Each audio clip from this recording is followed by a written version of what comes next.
What's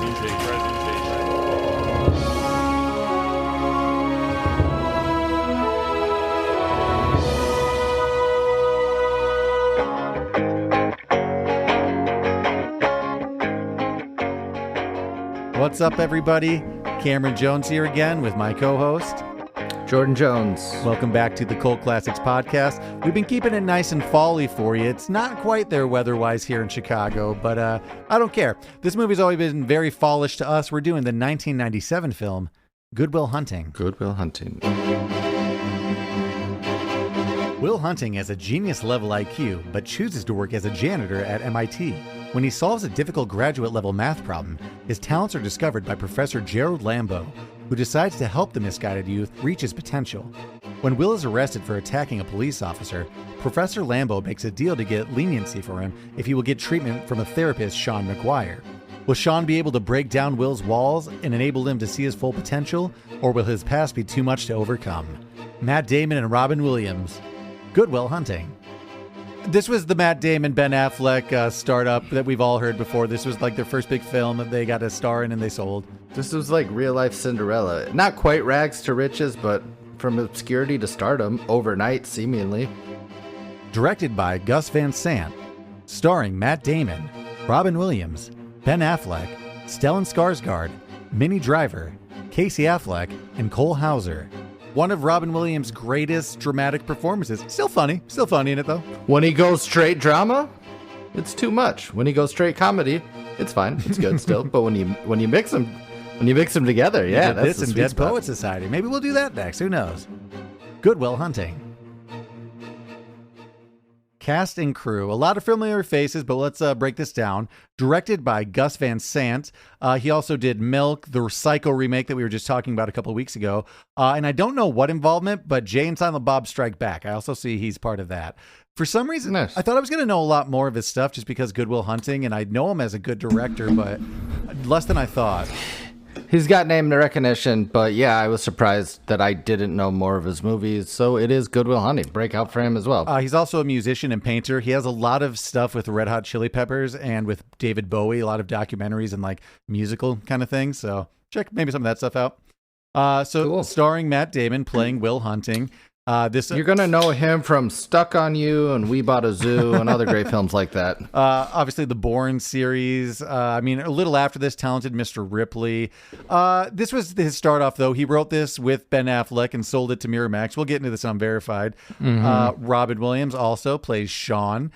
It's Robin Williams. We've already done a few of his movies. We've done Hook. What have we done? Go back and listen to Hook. Go back and listen to Mrs. Doubtfire. Go back and listen to... I feel like we did one more, but off the top of my head, I can't think of it. Hard to say. Also Aladdin. You know who Robin Williams is. We don't have to touch on that too much because we've done him. Ben Affleck also starring... Well, I don't know. Supporting in this movie, playing Chucky. You're going to know him from Reindeer Games, Geely, Daredevil, and Jersey Girl. I would have started with Daredevil. We have Stellan Skarsgård playing Professor Lambeau. You would know him from Amistad, Mamma Mia, the Avengers series now. There's a couple Skarsgårds in there. Girl with the Dragon Tattoo. Girl with the Dragon That's Tattoo as well. Role. He's been in a lot of things over the years, and honestly, he's in so much that I was scrolling through and was like, I can't write all this down, but he's been in a lot. Go back and listen to did we do Armageddon? Yeah, go back and listen to Armageddon with Ben Affleck. But Ben Affleck. I'm just trying to get him where we got him, know? Minnie Driver plays Skylar. I know her most as the voice of Jane from Tarzan. She's also in Ella Enchanted, Sleepers, Goldeneye. I feel like she was a bigger 90s actress, but she's still doing it. I think she took a long hiatus from acting. Maybe did some was in a band and has recently over the last few years come back. But I don't think the industry gave up on her. I think she took a break from acting. That's nice. Mm-hmm. To pursue other things. Casey Affleck, Ben Affleck's younger brother, is also in this, playing Morgan. My favorite role, Drowning Mona. Also Manchester by the Sea, Gone Baby Gone. He's been in quite a few good movies. I started Manchester by the Sea the other night. I'm like, why am I doing this to myself? This is just sad. Here's why I did it. I was on an overseas flight, and it was around Oscar time, and I'm like, oh, I'll knock out 3 of these movies that are going to be sad, and I didn't want to do, but I'm here. Well, as long as that wasn't your last one. It was right in the middle. Good job. I think. What was the probably what want was the that. other one? Oh shit. I can't remember what one yet that year. We have covered one Casey Affleck movie already, go back and listen to our American Pie. He's the older brother. Oh, yeah. Of, He has a cameo in that. Then finally, we have Cole Hauser playing Billy. You would know him from our Dazed and Confused episode if it's still up there. Olympus Has Fallen, Too Fast, Too Furious. He's usually in some sort of crew, gang, best friend, or now action-y military kind of thing. I think most recently he's had a breakout role in Yellowstone, the TV show that I've never watched, but I know a lot of people like that. I've always liked him, you know. He's the guy in movies you're like, man, he doesn't talk a lot, but I really like that character. Yeah, but he's bringing a nice, Cole James Dean coolness to him. That's pretty much it. It's a pretty tight cast. We don't really need to get into anybody else. Should we move it on to Unverified?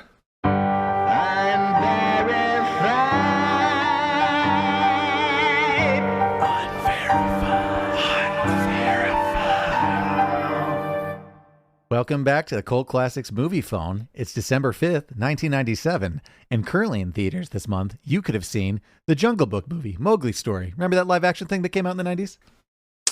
Briefly. Barely. Mr. Magoo, the live-action starring, what's his name, from Airplane? Gleason. Yeah, Nielsen. Leslie Nielsen. There it is. Amistad. An American. I think Amistad's underrated. It's forgotten. It's not underrated. I think it's been a while. You know, there's a lot of other just forgotten. There's a lot of other heavy movies. Okay, sorry. It's It's popularly rated. I think critically it's rated and people liked it. I'm just saying it's buried under a lot of forgotten. other heavy hitting movies. And it's also sneaky, even though it's set in 1790 something, a courtroom drama. Sure is. When it comes down to it. An American Werewolf in Paris, not London, so this is the one I don't know as well. The Ugly Stepsister or something, yeah. As Good as It Gets.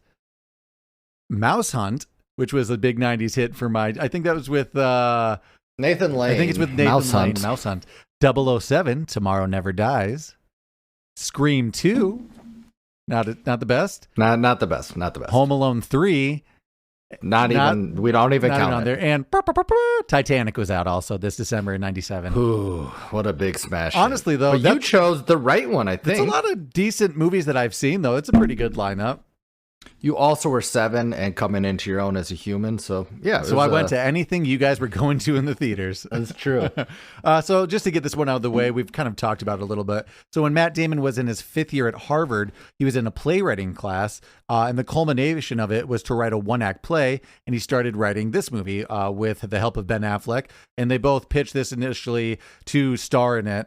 And there's kind of funny things. Unfortunately, it's aged a little bad because they sold it to Weinstein. Well, they sold it to Harvey Weinstein, and I'm sure he was an awful person at the time, but Miramax was like a great studio for startup indie and like art house type of movies on a mainstream production. That's true. But here's an interesting story of how they actually ended up with him. So Matt Damon and Ben Affleck on page 60 of the script. You'll like this because it's a thing on Entourage too. They pretty much took this as a plot point in Entourage. Yeah, out of nowhere, they just have a sex scene between Will and Chucky.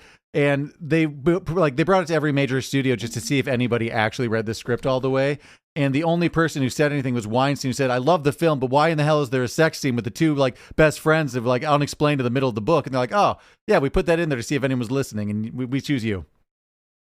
It's amazing though that you can get so many people to not read your scripts, but try to buy it. It's also amazing that there's something that crazy, and he's like, "Oh, this is a great movie, but that's wacky, and let's see if we can just take that out." We can shoot it, but it's probably going to end up on the cutting room floor. No, I do remember even the big part of this this movie story is how these two people came from obscurity and won an Oscar for screenwriting at such a young age and got this movie made. That was this is what I knew as a child. Yeah. About this movie, you know what I mean? They were probably on Oprah. They were on everything. Sorry, yeah. I'm rambling. No, you're fine. As you can imagine, the first day of shooting, Matt and Ben started to cry out of happiness because they were filming a scene. The first scene they did was between Robin Williams and Stellan Skarsgård, who were accomplished actors, and they were just blown away that they actually got this thing to happen. You think that was weird on set? Yeah, those guys are crying. Those guys are crying a lot for day fellas, one. Pull it together. This is the first scene. We'll probably get into casting what ifs for the Robin Williams character in recasting. I know that I actually didn't. I don't think I wrote any down. So if you have those, save them. So yeah. Yeah, I'll save them. But I actually learned a cast or a directing what if. Mm-hmm. So when they were shopping the scripts for directors, Do you want to know some a weird one that was in contention Who's that? to direct? Ben Stiller, but he turned it down. That's probably for the best. That's what I thought. It's so easy to say after the fact. If Ben Stiller directed I'm sure this, he would have it be the made same? a fine movie, but Yeah, you know, but not. It wouldn't have been this movie. Yeah. That was a hit and a classic, modern day classic. So another thing that I think a lot of people famously know from this movie, just to get out of the way, the lines where Sean is talking to Will about his late wife and farting in her sleep, that was all ad-libbed, and he was just trying to get Matt Damon to laugh, which is why it looks like Matt Damon is laughing hysterically, because Robin Williams was just trying to get him to crack up. I would say, rule of thumb, if you do a Robin Williams movie and you want an unverified, they let him run. Yeah, I don't think you can stop him, but if you're willing to take the time, there's stuff. Hey, in Robin, there let's stick to the word here, okay? Let's stick to the pages. But a fun one: Casey Affleck also ad-libbed most of his lines. Matt Damon and Ben Affleck said later that Casey's improvised lines were much funnier than what had been written in the original script. If you go back and you just listen to his, because they're pretty much non sequiturs. He's at the beginning of the scene or an end of the scene, and he's just spitting nonsense in the bars, and it's actually pretty funny. It's really funny if you really listen to it. And I told her, go fuck yourself, all that kind of stuff. The iconic scene when Robin Williams and Matt Damon are on the public bench. Well, two things about that. One, they're petitioning to have a statue of Robin Williams in the park near the bench just to commemorate the spot. But also, it seems like they were the only people there. But because Robin Williams was a massive star and they were just in a public bench, there was a crowd of over 3,000 people at the location behind the cameras watching. That'd be a lot of pressure. Yeah, a lot of pressure. Especially if you were just crying the day before, having Robin Williams say some of your lines. Oh, no. Oh, God, no, there's so much pressure. I will say that I like to just spit this out. This is obviously one of those not sleeper hits, just surprise recognition one. Surprise hits. $10 million budget, made like $225 million at the box office. Not too shabby, Matt Damon. Not too shabby. You know that painting in Sean's office that Will says it's a shitty painting? It's colored by numbers. It was painted by Gus Van Sant, the director of the film. That's funny. Yeah, he is a painter and a musician. I don't know how to go into too much detail about this. There was some controversy about whether or not these two actually wrote the scripts. More so, I think there's been shade themselves. on Ben Affleck and whether or not he did. I think it's come around since okay. So they didn't believe that Ben Affleck actually co-wrote the script because he played a goofy dumb guy in the movie, and people thought that means he was a goofy dumb guy in person. But I think time has told, since he's directed a lot of decent movies. The Town. That's like, oh, he probably did it. Yeah, he's probably. But he got a lot of shade for years. It's like, well, you're just riding on Matt Damon's shoulders. Matt Damon's coattails, but kind of a cool business witty thing. After Matt and Ben sold the script to Castle Rock Entertainment, it was printed in the Daily Variety, and they used that to end up getting a line of credit to rent a house for $3,000 because they didn't have any money. But they showed him the paper and like, that's us, and we're getting $600,000 for the movie. So they gave him a $3,000 line of credit. That's funny. Yeah. We were talking about the Jay and Silent Bob, but to the Kevin Smith universe, the job interview where Chucky is on for the company called Holden and McNeil. Ben Affleck's character in Chasing Amy is Holden McNeil. So it was just a nice little wink at those films, both by Miramax. You're going to think that these guys came out of nowhere, but Ben Affleck, Cole Hauser, I think everybody except Casey Affleck and Matt Damon, they were all actors before this. They'd book jobs. If you go back to School Ties, you've got Matt Damon in it. You've got Ben Affleck and Cole Hauser. So I assume they met somewhere. And again, Ben there. Affleck and Cole Hauser in Dazed and Confused. Mm-hmm. The last one I have here is Ben Affleck's father and stepmother actually worked as janitors at Harvard. In 2000, Ben and Matt spoke at a rally for Harvard University in support of increasing the living wage for all workers on campus. Ben Affleck also narrates a documentary, Occupation, in 2002 about the sit-in at Harvard to help their staff get a better living wage. Well, still fighting for the little man. Yeah, well, they were then at least. Good for them. There's a lot of fun ones about this because it created stars out of these two people. Right. So if there's something we missed, let us know. But we're going to move on to questions, comments, animosities. Questions, comments, animosity. Just starting this off with a comment. I haven't done math for fun since Number Munchers, and that was just because it was the most fun math game in the You weren't computer doing lab. math for fun. You were playing Number Munchers, and it just happened to have math, which was fun. That's true. If there was a spelling Okay, version, I'd like to I'll tell you, Around the World's pretty fun math. You know what I mean? Was that the snowball one? What was no, what was that was the live action you played against your classmates and just. Oh, yeah. That was too much pressure for me because I was bad at math, so everyone could see how bad I was on the spot. Oh, I was bad at math, but sometimes you get on a little run. Everybody's like, "Oh, look at this little dipshit getting a couple math problems right." But they were more like, "Look at this dipshit. He can't do basic addition. He's counting on his fingers for 4 + 8." Well, it was something to do competitive math. I do have a question about all these genius type movies. You've got this, A Beautiful Mind, Social what have Network. you. Social Network. How much, if I was smarter, would I be writing equations on either my window, my mirror, or some type of glass surface? It seems to be the way to go. It seems like you need a dry erase and just whatever library window is available. So, is it the crux of it dry erase? Because I feel like there's something. I think it's just dry erase so you can write on any smooth surface. I think We're just not wasting papers because I happen to have a dry erase board in my house. Can geniuses not get that? Are they just too micro focused on the equation? Sometimes it's chalk, Jordan. Sometimes it's just chalk on the wall or the ground, you know? But on the flip side is if you're doing all this in pen or marker on your walls, you're a psycho, and that's a bigger problem. Here's the problem. See, when you and me start doing this, we're going to all of a sudden come to and realize we haven't been writing anything down this whole time. It's just blank pages. It's just that movie 23 where we keep writing 23 on our walls. No, I'd actually be doing that S sign, you know? Oh, the sussy, I think it's called. The sussy sign.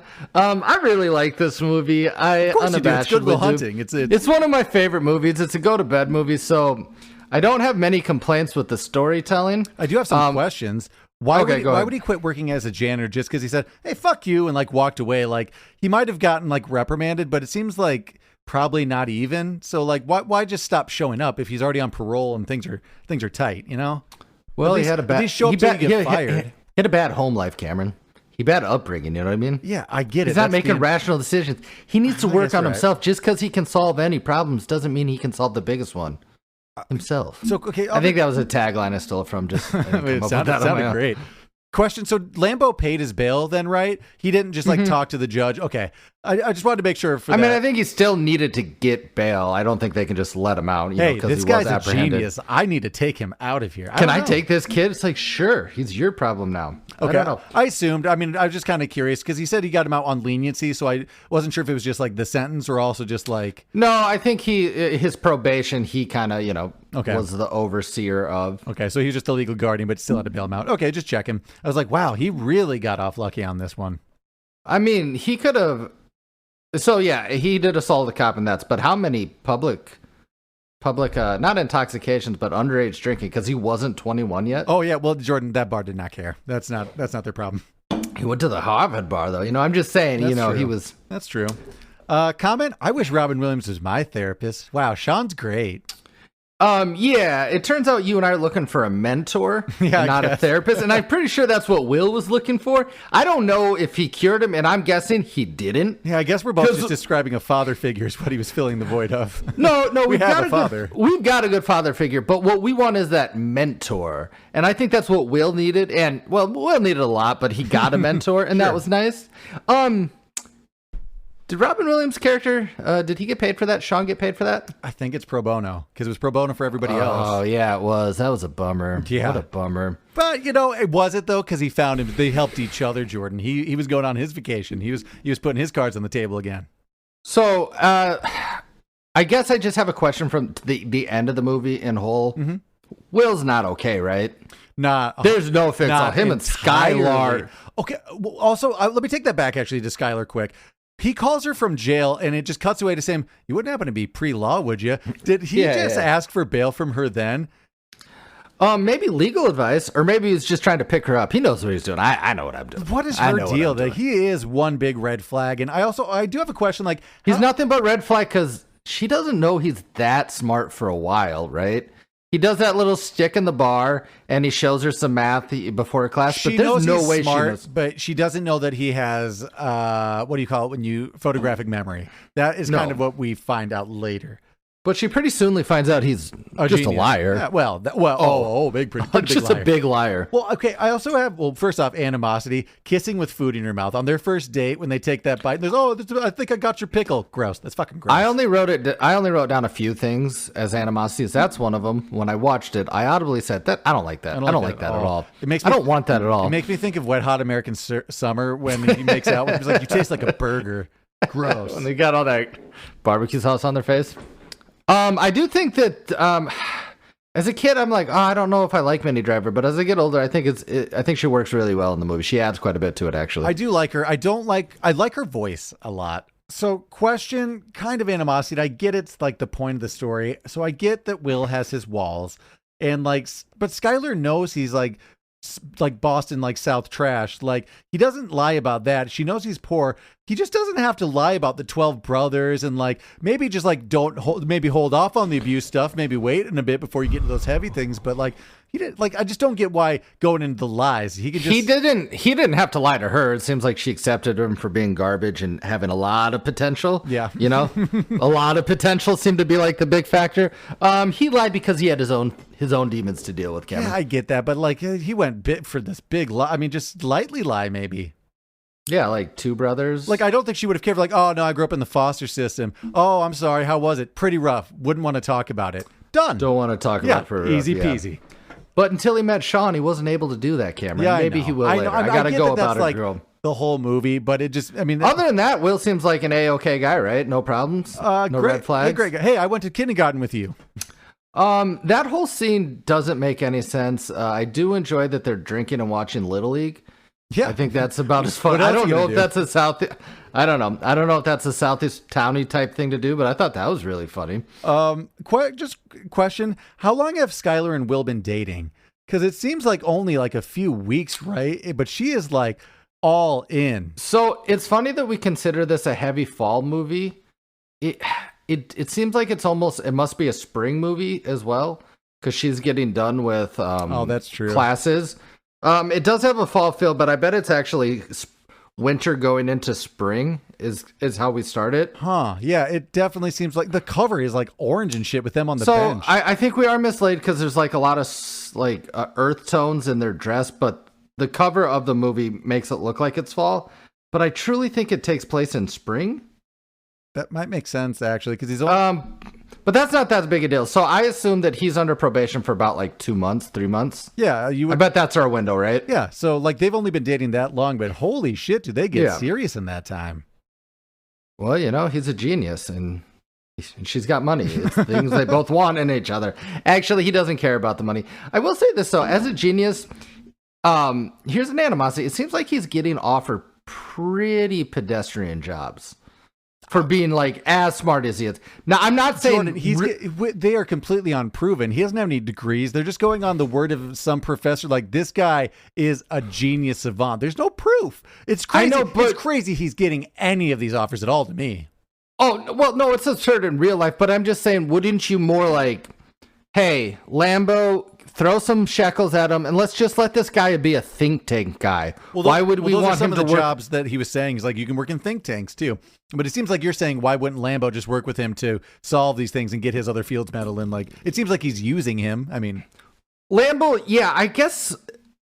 Here's what's weird. Obviously we don't like that guy, but he doesn't seem to be working, doing anything negatively for the guy. He just doesn't see the emotional side of humans. Yeah, I mean, because he does just it's self-serving, but he is trying to in some way help, or in what he perceives to be help Will as well. I think there's definitely, he sees himself getting something out of this, obviously, because he talks about all those geniuses who found the real genius and they were both accredited for their work. But I mean, the scene when Will sets that equation on fire and he's like, I wish I never would have met you. There's clearly some part of him that's just obviously trying to get Will to succeed. And is jealous. Well, the jealousy. He's jealous of him, obviously. What's this little teacher's aide? That guy's creepy, and I can't wait to see who you recast him as. Animosity. He's got red flags at all. I feel so bad for that guy, though. He's the only one that really takes the worst in this whole movie, if you ask me. Just emotionally stunted just cut down the whole movie. He loves it, though. He lives for that Cameron, that character, It's weird, though, because he's just a teacher's aide, right? Yeah.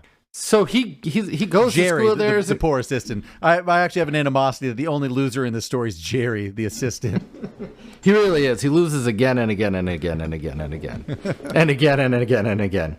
Even when he's comforting that one guy, kind of early on in the and when Will proves it's okay, everyone gets lucky. That scene. You're a genius. It's like genius. Jesus, Jerry, have some self-respect. Yeah, for real. You don't got to comfort this guy. You don't work for him.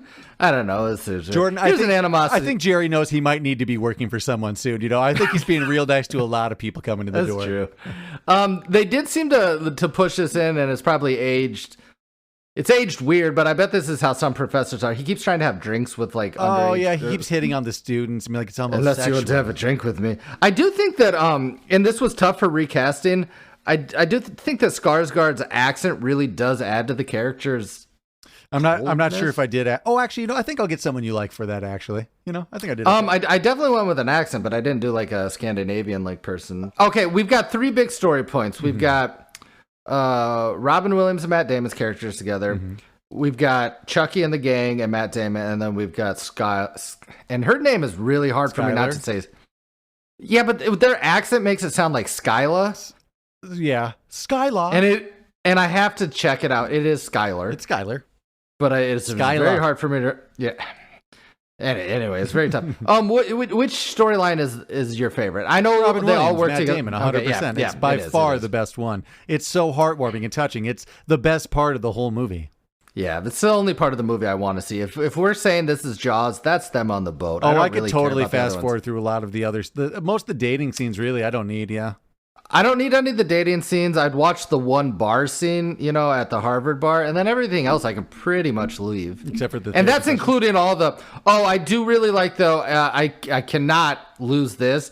It's when Skarsgård's Professor Lambeau's looking for Will, and he goes to those 2 janitors in their office. Oh. Love those 2. Can't lose those 2 motherfuckers. Asshole. Yeah, and this is Professor Hayes. Oh, I love it. I love the content that they have for them. Can't lose those guys. I'll tell you my biggest animosity of the entire movie. I'm his friend. I've chipped in to do work on this car, get him a car, and then the next day he drives off on it and we never see him again. The only person who gets that is Chucky. The other 2 friends, fucking Casey Affleck, he hasn't had a job this whole movie. He scraped together to get these parts. Cole Hauser, he put a bunch of actual manual labor in that car. Cole Hauser seems like he built the entire car. Like, what the shit is up with Will? Good engine. Good work. Here's a trickle up unverified. So originally his character, they had a lot more lines for. But he chose, because he knew, obviously, Ben Affleck and Matt Damon. He's like, hey, make my character the silent guy. Because he's like, every crew has a guy like that is just around, good guy, doesn't talk too much, like the quiet, strong part. True. And how much did that add? I mean, that guy doesn't say anything. I think you said his only lines. But I like him being in Good there. Good car. It's a good car. It's good parts. Good car. That's it. That's like the only lines he has. But he carries such weight, you know? But think about him. He has Ray Liotta eyes. He has harsh eyes when he needs to. Yeah, I could see. It's weird because, you know, we're 20 years, 30 years, probably 30 years later now, almost, or 25. Anyway, however old this movie is, his career could have taken off way more than it did, and it just didn't. No, I mean, he's been in stuff, though, and like you said, he has a breakout role. No, he's like acted the whole time, but he never got his shot. No, it didn't feel not a huge role. I agree. And I guess not everybody does get their shot unless, you know. Question, what would you do with that genius? I mean, essentially, you get to pick any job. What would you try to do with it? So this is essentially the I'm same not doing as math. Like, you're asking me, what would I do if I had magic powers, like a wizard or something? And I would swindle stupid people. I would try to get rich with the least amount of work possible, Cameron. That's my answer to. We don't know that general. Will won't be doing that. He's like, I see the light now. I'm going to start a pyramid scheme and bail at the last moment. So what I do like about this movie is it's an open-ended.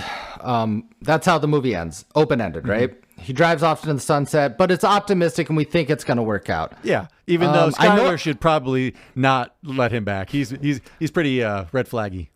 Yeah, that's going to be a tough relationship to start. Hey, during I'm sorry, medical school. I didn't say I love you back, and I punched a hole in your wall, and I kind of pushed you.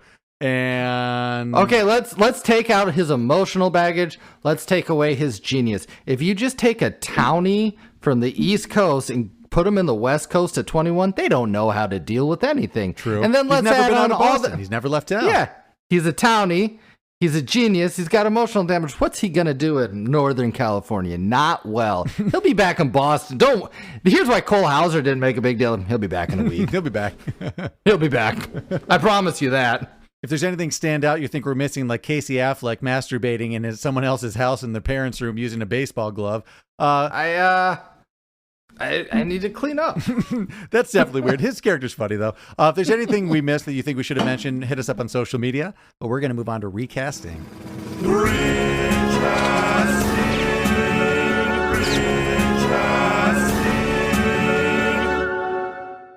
Recasting. Let's start just with Will's friends. Let's start with Billy. I actually kind of like mine. That would be the Cole Hauser character. Liev Schreiber. He's ooh, that's a good one. Yeah, he's always usually kind of the same cold character. You would know him from Ray Donovan, that Wolverine Origins movie, a bunch of other things. Air Force One, maybe. Yeah. He might be the bad agent. He is also in Scream 2. Yep, sure and is. maybe Scream 6 or something. He's in the Screams. Okay, so I actually like yours better than me, but I'm writing down one, and I know who I'm about to say is a huge star, but I'm doing Heath Ledger. I think it'd be a perfect role for him. Just silent. When he was, yep, but he plays silent type so well. I won't hate on it. Before he starts talking, he plays like the dark silent type in 10 Things I Hate About You, and then essentially when he's not talking, he could do this so well from Brokeback Mountain. Yeah, I just could not see it, and that's what I thought. Yours is a little better. Yeah, it is. How about Morgan? That would be the Casey Affleck character. I just did a replacement from Ocean's 11. I did Scott Hahn. Oh, all right, that makes sense. Damn, yeah, we didn't mention Casey Affleck. Probably his bigger role. Isn't that kind of fun though? That seems interchangeable, right? Well, not interchangeable with people, but I like the move. It would be kind of, he'd still be like saying weird off-color things and like at the end of scenes, and it would be, I mean, you remember their bickering from Ocean's 11?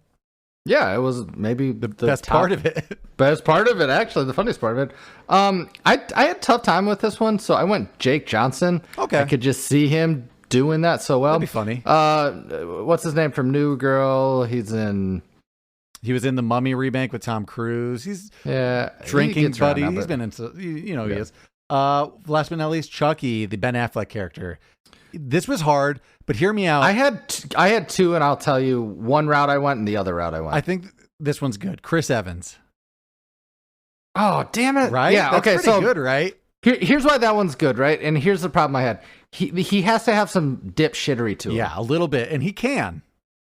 And I picked somebody who didn't have dipshittery or enough, but has their own version of it, and you're not going to like it. So I really do like yours, because I thought, obviously, like Ryan Reynolds, I'm like, that's too funny. much. Yeah, I was doing the same problem. I was making it. We can't be like a comedian, which I consider him, for all intents and purposes, a comedic actor, wouldn't you? Yeah. Chris Evans, I think you hit the nose on that. So the one I ended up going with, and this is to counterpart, I went with Adam Driver.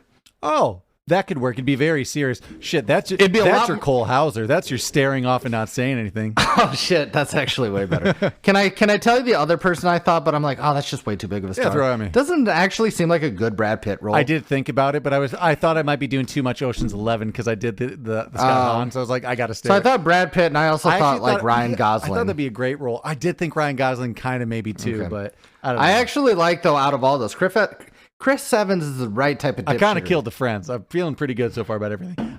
Let's do the assistant. That's a throwaway. Jerry, the Lambeau's assistant. I like mine a lot. Tony Hale, Buster from Arrested Development. Ooh, so I actually thought, I like that. So we're going for the meatball type, right? So I went Jim Rash. He's the principal on Community. Okay. I think he could tone down whatever his is, but I'd like him in there. And I'll counter you with that with the other person who played the principal's body double. Jesus, that was hard for me to say. I also thought David Cross would be good in it. I did think David Cross too, but I actually thought you'd say that, so I went, yeah. Let's do Skylar. I'm actually really happy with mine. I love Emily Blunt. I want to put Emily Blunt there. Okay, so we both kept it. So keep it British. I had two British. I like Emily Blunt. I went, and this is to counter my Will Hunting. I have two Will Huntings because it was tough for me. So I went Kate Winslet. I think she could have done it. Obviously, she was making a big movie during the time. I thought about her too. She was up there for me. And I also thought Keira Knightley. Weirdly enough, those were my contenders. You and me are actually exactly in line on that one. Yeah. Oh, fun. I think I actually like Keira Knightley the best out of him for myself. Yeah, I could see that. I like Emily Blunt. I think I just really like Live, Die, Repeat. What's that called? Edge of Tomorrow. I just rewatched another Live, Die, Repeat. Such a good movie. It's Source Code. It's so good. Yeah, that actually is a pretty good movie. And it made me nostalgic as shit from Chicago. Yeah, good Chicago movie. Let's move on to Professor Lambeau. I did try to keep an accent thing. I think you'll like it. Brendan Gleeson. Oh, damn, that's good. Right? That's not too shabby. You guys will know him for the most part as Mad Eye Moody. Mm-hmm. But, and I know I've said it, take a drink. You gotta go watch In Bruges. Great movie. If you haven't seen it yet, just watch it. God, that's such a good movie. Maybe Colin Farrell's best work. Oh, I actually, this is, you can take this out. I really have, I've been re-listening to Harry Potter 4 while I've been like cleaning or doing stuff. Right. I got a big argument about Mad Eye Moody, the character. Okay. Remind me. Do you want to hear it Remind now? me after the podcast. We'll save it. Okay. Okay, so we're on Lambeau. This one was really hard because he has to be cold. Yeah. Yeah. I went Bill Nighy, and it was mainly that can work because he could be saucy too without it maybe being as pervy feeling. You know what I mean? I feel like that might come off a little different. I also contemplated Jesus, I'm blanking on him. Who plays Sirius Black? Churchill, starring Gary Oldman. Gary Oldman. I kept just thinking Oldman maybe too. I always have to do that to say their name is starring in, and then it sometimes pops. That can maybe work for me. Let's move it on to Sean. This one's going to be tough. Robin Williams. This is the hardest one because as much as I like, I think Matt Damon's great in it. I think all the friends, but this is truly what makes this movie is Robin Williams. Wouldn't you agree? 100%. What elevates it to the movie? I think he adds so much to it that, a lot of the other people. I mean, a lot of the best scenes are his ad-lib scenes with Matt Damon. Those are the most heartwarming. This one was hard. So this is a throwaway because we've done it a lot, but I do think a serious Jim Carrey could do this. And I'm talking like, it has to be like not number 7 serious. That was too much, but a little more so than the Truman Show, Yeah, I mean, he has the range. He can do it, especially nowadays. He has the range to play serious. What I don't know is, does he have the warmth of this character? I think he could. I think nowadays he definitely People could. wouldn't take it seriously, but I hear where you're coming from with that. The untetheredness now, if you get him in an actual role, I think he could kill it. Yeah, I mean, we've all seen, and when I mean you and I have seen The Majestic. Yeah, I love it. It's in there. Yeah, he is a good actor. I think he has it. I don't know what phase you have to get him in to be in the right state of mind, but Jim Carrey... Let me go with yours, and then I have another one. Okay, so I'm gonna go with the one I said, and then I also have a throwaway one that I think would work. I say that I do overuse this guy, but I really thought about what I like about this character. Mm-hmm. Funny, brings warmth, and his life's a little disheveled, right? Sure. That's Philip Seymour Hoffman. It's going to be time and time again. So, okay, then I'll tell you the one I probably should have said, but I'm not afraid to say Philip Seymour Hoffman because it's so good. Go ahead. Who's your throwaway?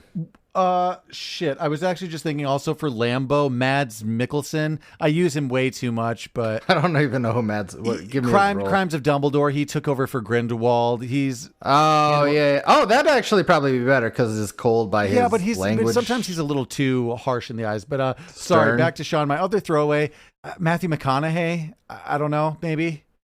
That one throws me off. See, it'd be maybe serious. Matthew McConaughey now. Yeah, it'd be now. I don't know about the heartwarmingness of it, but he could definitely do a seriousness. Obviously, he's proven that he does good dramatic work, but his chill demeanor is like a miss with the character. Yeah, I see what you're meaning. I have two. Tell me if you like them. And we're going a little bit long on this, but I think it's fine. Tom Hanks, I actually think would be really good in this role. That could actually probably work really well. Yeah. And I wanted to lead with him, but I'm like, you know what? I think actually Philip Seymour Hoffman would be better. And I think you could do Tom Hanks. I would rather see Tom Hanks, actually. Anywhere from now, you could even do him at this age, which would be a little too old, but probably you'd want him in the Philadelphia era. Just stick Philip Seymour Hoffman as the assistant, and it's the Big Lebowski. Well, let's just have him do that. Okay. And then I'll throw one more. It might be a little too much, but Michael Keaton would be good in it, too. Yeah, maybe. That could actually... He might be too much Keaton, but I like that could work. Especially Keaton now, I could see it, actually. Keaton now, yeah. Let's move on to Will. I only have one, but I think I nailed it. Ethan Hawke. Do you want? Ooh, that one surprised me. Right? I went through a couple, but then I watched Black Phone this week, and I was like, oh, what'd you think? I liked it. Yeah, I'll get to it on what you watch, but I liked it. Oh yeah. I like Ethan Hawke. That's actually not bad. Time period. I don't think about it. Time period wise, it works too. He's a great actor. I don't know his accent worked for Boston, but I'm sure he could do something. And maybe Matt Damon's not really doing anything. So I think a lot of people could play this role, right? I think Matt Damon's good in it. I feel bad, and it's pretty generic, but Leonardo DiCaprio of the time can do an accent. I think he might have been wanted to. I can't. There might be some connection there. Okay, so outside of that, I like your Ethan Hawke. What do you think about Jake Gyllenhaal? Maybe. Okay. Maybe. All right. Okay. Now, what do you think about Heath Ledger as the lead as well? Yeah, I like it more than Cole Hauser's role of the silent guy. Yeah, give him something to do. That makes sense. What were some of your what ifs that you had? I didn't have anything this week. No, I pretty much said everything. Oh, okay. Well, yeah, I didn't do a what if for you. Well, we gave you a couple different options on recasting, but I think we did a pretty good job this week. Not too bad. Yeah, we agreed on a lot. Let's move it on to Mount Rushmore. Top 4. Top 4. Mount Rushmore. Top 4. Welcome back to Mount Rushmore, Top 4. This week, we're doing movies based in Boston or heavily featuring Boston. I'm going first, and I'm going with Ben Affleck, The Town. So I'm obviously not disagreeing with that. I love The Town. I think... Am I saying that's the best Boston movie? No, but it's recent, and it's really good. You know, I'll give Ben Affleck his props. So it's on my list, and people may hate me for this, but I'm going to do The Departed. You have to. I mean, that was honestly going to be my number one, but I was throwing Ben Affleck, a little bit. Throwing him a bone. So I have a couple honorable mentions. Hold up, it's my turn, and I'm going to counter you one with the most Boston movie, maybe Boondock Saints. Well, you definitely didn't take it from me. I knew it was set in Boston, but you can have it. Like, that movie's fun and enjoyable, but go back and listen to our Boondock Saints episode if it's still up. I don't like it as much as other people. It's fine. I used to like it more. I liked it more in high school. It's aged differently the older I get. I gotta say, just because it really is a good, such a good Spotlight. Yeah, recently that's a good one. It's a good investigative reporting movie set in Boston. I like it. Fever Pitch with Drew Barrymore. Have we done that yet? No. Have we done that as a baseball movie? No, we could, I guess. And I like it. Jimmy Fallon. Spotlight Black Mass with Johnny Depp, the gangster movie. Still have not seen that. It was pretty boring, but some comedian on a podcast just described it well, where like you could watch a couple scenes and be like, wow, this movie's great and I need to see it, but it has some really great scenes and it's a long gangster movie. Oh, so if you want to do off the cuff Mount Rushmore of movie with great scenes but aren't great movies, Hail Caesar's number 1. Oh, you know what? Actually, I just rewatched it and I just like it. You like it more than me. I love the scenes. I don't like the movie. See, and that's just it. I tend to like movies that can just be scenes. That gets me sometimes. I wish I could own that house on the sea. Good God, that's awesome. Anyway, I digress. The Fighter, the boxing movie with Christian Bale from a while back, a couple years ago. Shout out to Ted. That's a Boston movie. We've talked about Manchester by the Sea a bunch, so might as well throw the Casey Affleck film in there. But if you want a better movie and not as sad, but kind of Gone Baby Gone with Casey Affleck, also a Boston movie, I believe. Yeah, and that one is also three of these movies are related to or directed by Ben Affleck / Matt Damon. It's funny, I think about Matt Damon so much, but it's really Ben Affleck pushing it harder than him for the Boston area. Yeah. And this is not a movie, but go back and watch that SNL sketch with Casey Affleck, like the Boston guy, like going to Dunkin' Donuts. I'm going to toss that on there. That's pretty funny. I never actually saw Mystic River, but that's a Boston movie. Oh, I've seen it a while ago, but I don't remember it as much. I mean, it was the big Oscar winner nom of the time, but... Sounds a good movie. Good modern-day heist robbery movie. It sure is. That's all I have for my honorable mentions. What else you got? Anything? I think we said all 10 of them. All the good ones. Let us know all the other movies based out of Boston, the ones you love that we're missing. But thanks for listening to our take on Good Will Hunting. If you like what you heard, make sure you like and subscribe on your favorite podcast app. Rate and review. That helps us get up in the standings. We'd much appreciate that. If you want more Please write a review. Write a kind review. I know I interrupted the camera, but you either hate or love that I do that. And if you're writing a kind review, you love it. So please include that. If you want more content, check out everything from the Majestic Jam Network, I'm Not Crazy, Cult Classics, and Urban Hermit. I just want to iterate. These are 3 podcasts that aren't this one. They are, Cameron, they're 3 separate podcasts. Urban Hermit. That's 1. I'm Not Crazy. That's 2. And the Cult Classics Podcast. That's 3. Thanks for listening. We'll check you next time. Bye.